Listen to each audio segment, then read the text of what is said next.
Assalamualaikum, saya bersama Teacher Min, founder of Smart IQ, yang saya hantar cucu saya dan saya sangat fascinated dengan something yang saya tak belajar sebagai doktor pun.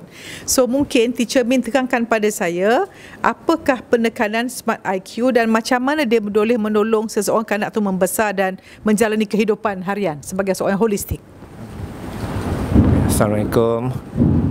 Okay, kat Smart IQ ni, actually kita fokus on kenal budak dulu.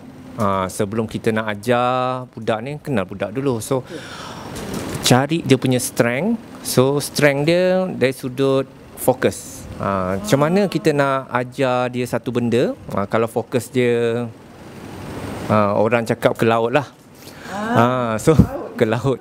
So, sekarang ni, ada banyak benda, ada banyak cara yang kita boleh kenal. On paper pun kita boleh kenal, ataupun ikutkan saintifik pun kita boleh kenal budak-budak ni, sama ada dia orang ni kategori visual, audio ataupun kinestetik.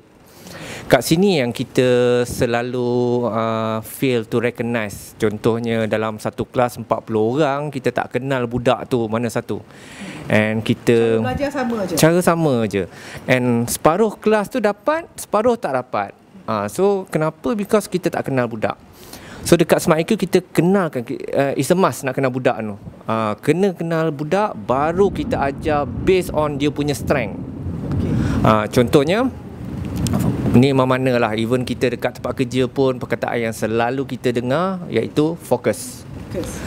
Tapi fokus kita tahu, tapi macam mana kita nak ajar dekat budak? Wording tu to them just a word. So kita nak ajar step by step. So nak ajar budak-budak ni sebenarnya simple je. Kita boleh dalam permainan.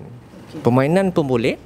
Tapi sebelum sampai ke tahap tu, ada yang kita dulu, sebab kita dah try banyak cara, and salah satu cara yang kita rasa lebih menyenangkan untuk my teachers untuk mengajar, bila diorang ni dah ada power brain. Power brain, cikgu pun power brain. Cikgu power brain, kalau cikgu tak ada power brain pun tak apa. Yang penting budak ni ada power brain. Sebab badan kita ada banyak sangat sensori. Doktor pun tahu, dekat tangan pun ada banyak sensori. Dan kat kaki pun ada banyak juga sensori. You boleh rasa licin ke. Betul. Semua tu dia hantar ke otak. Betul. And zaman kita belajar, orang ingat kalau nak fokus, your eyes dengan your ears kena kat depan. Kalau dia tenung tu maksudnya fokus saja. Betul. Tapi tak ada siapa yang boleh detect otak tu kat mana. Betul. Betul. Jadi kalau mata kat depan, otak kat rumah tengah fikir game ke, lepas ni nak main game lah, nak tengok kartun lah, cikgu tak tahu. So yang ini yang kita nak tekankan ataupun kita nak latih budak. So bila ada benda yang kat depan ni, dia kena buat. So entire body kena fokus kan ke cikgu. Latihan tu yang kita nak terapkan. Dan benda ni ada setengah orang memang born with, dia dah memang ada. Tapi kebanyakan as a human being ni, kita kena latih. Macam dekat, kalau kita tengok baby kan, baby lahir-lahir memang tak boleh bercakap. Tak boleh berjalan. Tapi satu hari boleh tak dia bercakap? Dan berjalan. Same goes dengan fokus. Kita kena latih one by one, step by step. InsyaAllah budak yang kata haywire ni boleh fokus. Okey, Teacher Min, dia selalunya kalau otak ni kan ada masalah pembelajaran macam disleksia atau autism. Saya rasa disleksia lebih mudah, tapi saya rasa ramai yang ada masalah autism. Pernah tak Teacher Min ada pengalaman dengan pelajar autism, dan how does Smart IQ menolong sedikit? Okey, dua-dua simptom ni actually kat dalam Malaysia ni ramai sebenarnya. And kita kadang-kadang cepat frustrated bila cara method normal school ajar, dia orang tak dapat. And kita jarang pergi jumpa pakar untuk minta nasihat. Pada saya akan suruh teacher atau parents ni pergi ke pakar dulu. And tapi apa yang Smart IQ boleh train actually, kita activatekan bahagian both left and right brain dia. At the same time kita trainkan otak tu macam mana nak fokus. Kadang-kadang dia orang punya focus time span dia tu sangat pendek. The seconds. Berapa saat? Saat je. Dah I don't want. Dia dah. So how do you do that? How do you overcome that? Kita kena ikut. First round, satu yang kita kadang-kadang tak sabar, kita nak suruh diorang ikut cara kita. You know, everybody is doing it. You have to follow. Then kita paksa. Bila paksa tu, yang kat situ lah nanti dia akan start tak nak lah, dia pangkah kita. Dia Zoro kita. Dah Zoro tu, tu dah letih lah nak kejar. Kalau boleh, first step kita get to know them dulu. So rapat, biar dia get comfortable dengan kita. Tanya dia, jangan based on pelajaran. Kita tanya dia based on dia suka benda, mainan dia tu. Engagement lah. Engagement. Kadang-kadang ada budak ni dia suka kapal terbang. Dia suka tengok aja. Setiap hari tu dia tengok kapal terbang. And benda tu feel good. Okay. Kita tengok, alah, setiap hari nak tengok kan, penat lah. Ada juga tu yang parents akan jumpa, macam saya jumpa, budak ni suka tengok lift. Elevator. Okay. Up and down dia suka tengok. Dia, buka tutup tu. Dia, to him, dia cakap, dia suka tengok. And he wants to know how it works. Okay. So even though ayah dia bagi tahu je, tapi dia nak experience, nak tekan sana, tengok apa jadi semua tu. And dia tak payah nak pergi ke padang permainan, dia masuk lift pun dah cukup untuk budak ni. So cara dia, satu yang kita boleh tarik, why don't kita sediakan permainan lift tu kat depan dia. So kita boleh buat building blocks. Kita boleh cakap benda ni is a lift. So biar dia gerakkan. So nak alihkan, so disuruh dia pergi ke benda lain. Okay. Tapi permainan dia sama, lift. Mana kita tengok apa interested is moving, horizontal movement close. So kita alihkan. So cari benda yang kita boleh relate kepada dia, and kita main sama. Okay. Kita kena main sesama lah. And contohnya kadang-kadang kita nak dorang ni kadang-kadang eye contact susah. Betul. Eye contact susah. So masa dalam lift tu boleh cerita ada orang keluar. Kasih laluan sekejap. So at least dia boleh respect people. Ada orang. Beza dia masalah dengan relationship. Yes. So yang ni nak kena terapkan dalam permainan ni.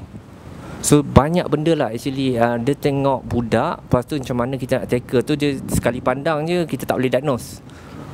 So masa kita nak buat seminar ni, okay, apa yang Teacher Min rasa nak share dengan penonton seminar Whole Brain Extraordinary Parenting ni? Saya rasa part yang saya nak tekankan lebih is fokus. Fokus ni saya rasa every time saya buat talk ke apa ke, the main question yang parents duk tanya memang fokus. Macam mana anak fokus kat dalam kelas, dekat rumah tak boleh fokus, kalau suruh buat satu benda tak siap. So it is fokus. So fokus ni actually main banyak peranan. Sebab fokus ni kita boleh pakai dekat sekolah, kita boleh pakai kat rumah dan juga kat solat. Oh, macam mana tu? Solat pun kita tak pernah ajar anak untuk niat buat satu benda. Betul. Solat je kita ajar niat. Tapi dalam Islam semua benda kena niat. Betul.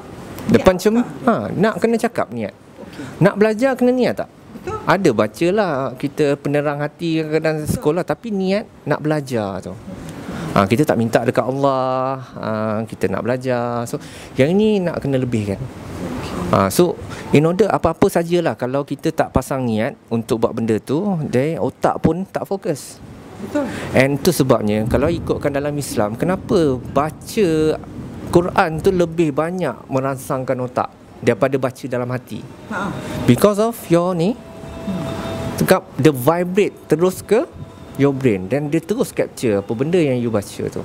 Kalau kita pasang EEG tu boleh nampak lah dia punya. Sebenarnya secara saintifik bila kita dengar, kita ada saraf yang dengar tu, auditory, yang berada dekat brainstem kita. Itulah yang akan pergi pada frontal lobe dan hearing area. Betul. Itu yang kami rasa yang kita nampak bukan daripada sudut saintifik, tapi based on kita try, ini result dia. So yang ni saya tengok bagus untuk budak-budak ada. Kalau parents pun boleh start dekat rumah, is even better. So dekat dalam whole brain parenting ni, extraordinary parenting ni, nanti kita akan tekankan perkara ni, macam mana nak buat fokus. So macam mana, apa tu aspek daripada budak. Kadang-kadang budak-budak ni kepala otak diorang ni memang tak ke pelajaran. So kita suruh dia fokus. Mood tak ada. Betul. Macam mana nak tarik? Itu another challenge. Sebab ramai sangat. Contohlah kalau panggil mak rempit untuk belajar, agak-agak kalau kita bebel je, jaya tak? Tak berjaya. Sebabnya kita tak tahu apa dia punya interest, dan diorang tak nampak benefit of education ni. Betul. Dia nampak yang exam oriented tu. Kalau saya masuk, sasah saya akan fail. Sebab been there, done that. Okay. So macam mana nak tukar mindset tu?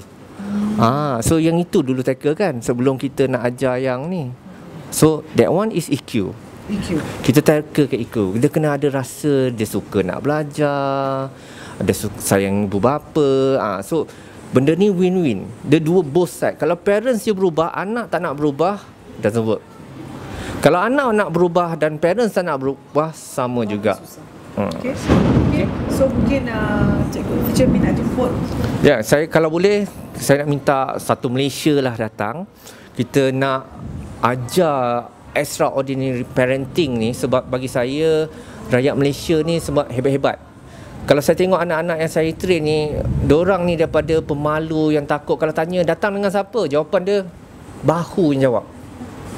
Tapi bila dah datang dengan parents yang involved, diorang boleh berpidato, dia boleh jumpa PM, presenting, buat robotik, which parents pun impressed. Tak pernah tengok anak dia ada that capabilities dengan kreatifnya, dengan confidentnya, semua tu macam hidden.